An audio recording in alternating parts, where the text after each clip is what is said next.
அனைத்து வகையான பள்ளி மற்றும் கல்லூரி மாணவர்களுக்கு ட்ரீம் இந்தியா எஜுகேஷன் அகாடமியின் மூலமாக திரும்ப திரும்ப நாம் மாணவர்களுக்கு சொல்வது, உங்களுடைய பாடத்திட்டங்களை எப்படி நீங்கள் கூர்ந்து கவனித்து படித்து அதில் மதிப்பெண்களை பெற்று வெற்றி பெற வேண்டும் என்று நினைக்கிறீர்களோ, அதே போல ஒரு வேலை வாய்ப்பிற்கோ அல்லது வேறு ஏதேனும் காரணங்களுக்காகவோ வாழ்க்கையில் இன்றைய சூழ்நிலையில் வாழ்க்கையில் உயர வேண்டும் என்கிற சிந்தனை உள்ளவர்கள் அத்தனை பேருமே தங்களுடைய தகவல் தொடர்பு திறனை அதிகப்படுத்திக் கொள்ள வேண்டும். குறிப்பாக மாணவர்கள், கல்லூரி மாணவர்கள், பள்ளி மாணவர்கள், வேலை வாய்ப்புகளுக்காக போட்டித் தேர்வுகளுக்காக தயாராகி கொண்டிருக்கக்கூடிய மாணவர்கள், அல்லது ஒரு பெரிய பெரிய கார்ப்பரேட் நிறுவனங்களில் வேலை செய்து கொண்டிருக்கக்கூடிய ஊழியர்கள், அல்லது இல்லங்களிலிருந்து வேலை பார்க்கக்கூடிய மகளிர்கள் மற்றும் அனைவருக்குமே இன்னைக்கு சூழ்நிலையில் இந்த கம்யூனிகேஷன் அப்படின்றது ரொம்ப ரொம்ப முக்கியமான ஒரு விஷயம்.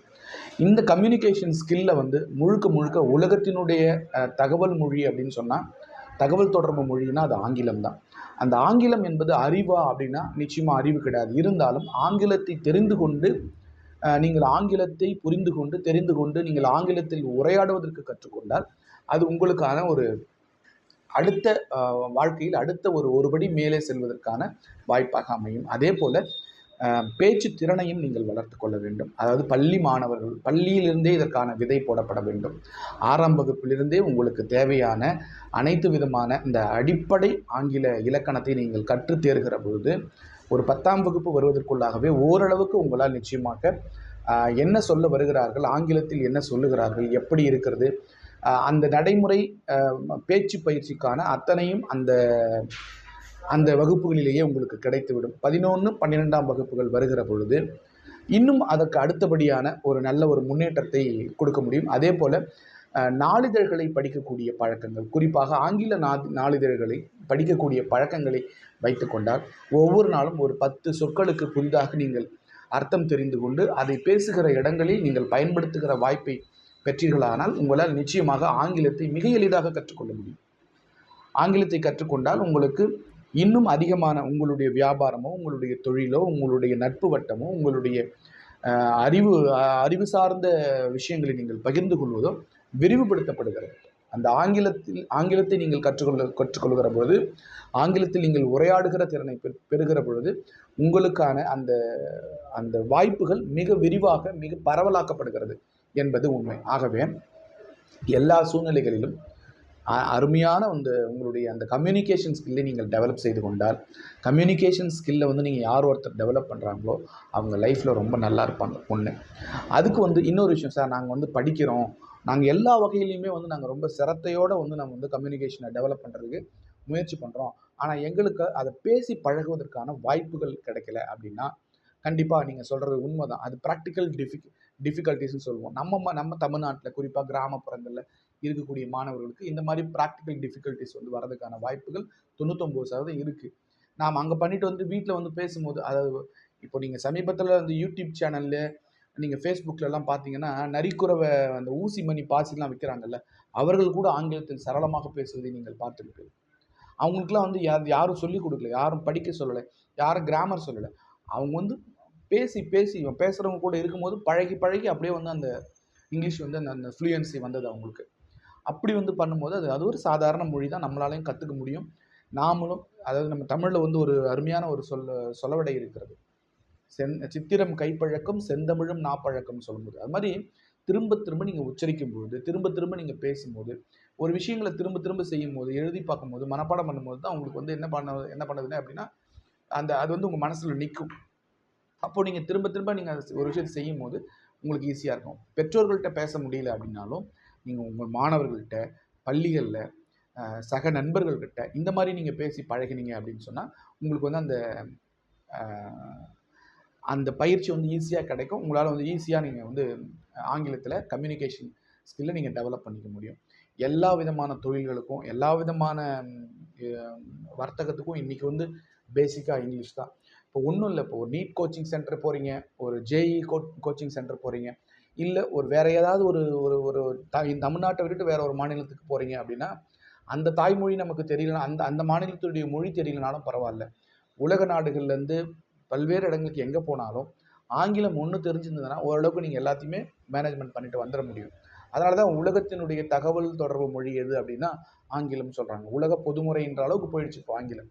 அதாவது ஆங்கிலத்தை நீங்கள் வந்து நல்லா கற்றுக்கிட்டீங்க அப்படின்னா, நிறைய விஷயங்கள் அதுலேருந்து நீங்கள் கேதர் பண்ணிட்டீங்க அப்படின்னா, உங்களால் சக்ஸஸாகவே வர முடியும். நீங்கள் எந்த துறையாக இருந்தாலும் சரி, சர்வீஸ் செக்டாராக இருக்கட்டும், இல்லை பிஸ்னஸ் செக்டாராக இருக்கட்டும், இன்னும் வேறு எது வேணால் எடுத்துக்கோங்க. எந்த ஃபீல்டு வேணால் இருக்கட்டும். ஆனால் ஆங்கிலத்தில் நீங்கள் உங்களுக்கு ஓரளவுக்கு நல்ல திறமை இருக்குது, ஆங்கிலம் உங்களால் நல்லா பேச முடியும் அப்படின்னு சொன்னால், உங்களுக்கான வாய்ப்பு சாதாரணமாக இருக்கிறவங்கள விட உங்களுக்கு வந்து ஏகப்பட்ட வாய்ப்புகள் கிடைக்கும். அதனால நீங்கள் அதை வந்து நீங்கள் டெவலப் பண்ணணும். குறிப்பாக 6ஆம் வகுப்புலேருந்து 12ஆம் வகுப்புக்குள்ளே நல்ல ஒரு பேஸை போட்டு வச்சுட்டிங்க அப்படின்னா, கல்லூரி படிக்கும் போதெல்லாம் உங்களுக்கு நல்ல ஒரு அந்த கம்யூனிகேஷன் ஸ்கில் டெவலப் ஆகும். அதுக்கப்புறம் நீங்கள் வேலை வாய்ப்புக்கு போகும்போது ஒரு கேம்பஸ் இன்டர்வியூவில் அப்படி இல்லையா ஒரு ஒரு குரூப் எக்ஸாமில் நீங்கள் பண்ணும்போது, அதுக்கப்புறம் ஒரு உயர் அதிகாரியாக நீங்கள் போகும்போது, எல்லா இடங்கள்லையுமே இன்றைக்கி வந்து ஆங்கிலம் என்பது மிக முக்கியமானது, இன்றியமையாததாக இருக்குது. அதனால் வந்து ஆங்கிலம் என்பது மிக முக்கியமானது. தகவல் தொடர்புக்கு மட்டும் இல்லை, வாழ்வியலில் நம்ம அடுத்தடுத்த நிகழ்வுகளுக்கு உயரங்களுக்கு செல்வதற்கும் இந்த மொழி நமக்கு ரொம்ப ரொம்ப உதவியாக இருக்கும். அதனால் வந்து நிறைய வந்து படிங்க. குறிப்பாக புத்தகங்களோடு மட்டும் இல்லாமல் நிறைய வந்து எழுத்தாளர்களுடைய எழுத்துக்களை படிங்க, ஆங்கில பத்திரிகைகளை படிங்க, நிறைய விஷயங்களை திரும்ப திரும்ப சொல்லி பாருங்கள். இந்த வார்த்தைக்கு என்ன அர்த்தன்றதை நிறைய நீங்கள் ஒரு நாளைக்கு ஒரு 10 வார்த்தைக்கு புதிய அர்த்தங்களை தேடி பாருங்கள். இப்படிலாம் பண்ணும்போது கொஞ்சம் கொஞ்சமாக உங்களை வந்து நீங்கள் கண்டிப்பாக டெவலப் பண்ணிக்குவீங்க. இது எல்லாத்துக்கும் மேலே அவங்க என்ன சொல்லுவாங்க, இவங்க என்ன சொல்லுவாங்க, இதை வந்து நம்ம 4 பேர் நம்மளை தப்பாக பேசிட்டா என்ன பண்ணுவாங்க அப்படின்றதுலாம் ஒன்றுமே கிடையாது. இங்கே யாருக்கும் எதுவும் தெரியாது. நீ தான் ராஜா, பேசிக்கிட்டே இரு. நீ எங்கேயாவது ஒரு ட்ராவல் பண்ணும்போது, ஒரு 2 வீலரில் போகும்போது, ஒரு பஸ்ஸில் போகும்போது, ஒரு ஊருக்கு போகும்போது, ஒரு தனியாக இருக்கும்போது, எதையாவது ஒரு இடத்துல மனசுக்குள்ளே நீ பேசிப்பார்.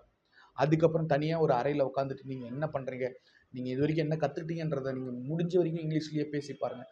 தப்பாக இருக்கட்டும், தப்பாகவே இருந்தாலும் பரவாயில்ல, பேசுகிற பொழுது அதை நாம் சரி செஞ்சுக்கலாம். திரும்ப திரும்ப நீங்கள் பண்ணும்போது அது ஆட்டோமேட்டிக்காக உங்களுக்கு சரியாகி வரும். தவறுகள் தான் வந்து சரியானவற்றை நோக்கி செல்வதற்கான முதல் வழி. தப்பு பண்ணால் தான் நம்ம சரியாக போக முடியும். அதனால் வந்து தைரியமாக நீங்கள் உங்களுடைய ஸ்கில்லை டெவலப் பண்ணுறதுக்கான அத்தனை வழிகளையும் பாருங்கள்.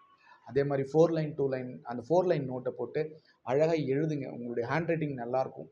அந்த மாதிரிலாம் வந்து நிறைய விஷயங்கள். அதே மாதிரி ஒரு பெரிய பெரிய ஆங்கில இலக்கியலாளர்கள், இலக்கிய எழுத்தாளர்கள் அவங்கள பற்றிலாம் தெரிஞ்சு வச்சுக்கங்க. அது மாதிரிலாம் இப்போ ஒரு விஷயத்தை நோக்கி நம்ம போகிறோம் அப்படின்னா, அந்த விஷயம் சம்மந்தப்பட்ட நிறைய விஷயங்களை நீங்கள் கேதர் பண்ணி உள்ளே வச்சுக்கிட்டீங்க அப்படின்னா, உங்களுக்கு அது ஒரு உற்சாகமாக இருக்கும், ஒரு உந்து சக்தியாக இருக்கும். அப்போ நம்மளாலையும் முடியும், நாமளும் நிறைய விஷயங்களை பண்ண முடியும் அப்படின்னு. அப்போ அந்த மாதிரி வந்து கொஞ்சம் கொஞ்சமாக நீங்கள் டெவலப் பண்ணுங்கள். அப்போது எல்லா சூழ்நிலையிலையும் ஒரு விஷயம் நான் சொல்லுவேன், listening is the beginning process of learning அப்படின்னு சொல்லுவேன். Listening is the beginning process of learning அப்படின்னா, நீங்கள் கற்றுக்கிறதுக்கு முதல்ல நீங்கள் அமைதியாக இருக்கணும். அமைதியாக இருக்கிறீங்க அப்படின்னா நிறைய விஷயங்களை கற்றுக்க முடியும். அமைதியாக இருந்தால் தான் கவனிக்க முடியும். கவனித்தா தான் நீங்கள் நிறைய கற்றுக்க முடியும். Listening is the beginning process of learning அப்படின்னு சொல்லக்கூடிய ஒரு வார்த்தை இருக்குது. அதுதான் வந்து வாழ்க்கையினுடைய அடிப்படை. ஆங்கிலம் கற்றுக்கணுன்னா ஆங்கிலம் சார்ந்த தொடர்புடைய நிறைய விஷயங்களை நீங்கள் தெரிஞ்சுக்கங்க. உங்களுக்கு தெரிஞ்ச விஷயங்களை தனியாக நீங்கள் முதல்ல சொல்லி பாருங்கள், எழுதி பாருங்கள். 4 பேர் ஃப்ரெண்ட்ஸ் இருக்கும்போது அதை பேசி பாருங்கள். தப்பாக இருந்தாலும் பரவாயில்ல, நம்மளை ஒருத்தர் ஏளனம் செஞ்சாலும் பரவாயில்ல, நமக்கு என்ன வேணுன்றது நமக்கு தெரியும். நாம் அதை திரும்ப திரும்ப சொல்லும்போது கண்டிப்பாக உங்களாலையும் சக்ஸஸாக வர முடியும். All the best. நன்றி.